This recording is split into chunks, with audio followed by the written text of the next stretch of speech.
bail nan men. Che, nage madame ni, depanse te mari avel, ou se yon bon, te respo ade. Ou te gire pou bay, patou ne apon. Cherche ou moun ou ka fe vou ave. Bol sik sa di mba tou le la di. Si moun temi le bol sik tou, ou pa nan pil de ou tou.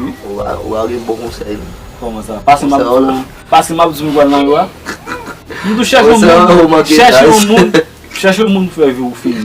Sou ka mari yon jene la gen. Ale non, natalo, nan pale. Ou puse do? Natalo. Ou puse do? E man yon wol Sa di ou ba interese. Ma bon nouvel o? Nan ma brelo. Ma bon nouvel o? Nan pale.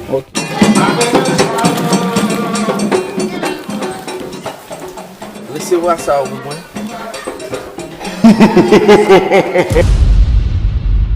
Je suis enceinte, encore enceinte, il veut dire. Comment enceinte? C'est là. Oui.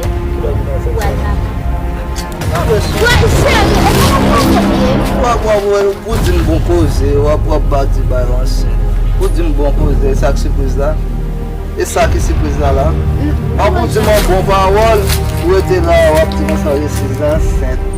Vous êtes tout 32 dans les 6 enceinte. Comment c'est là? Vous me dire ça, mais il va dire ça encore.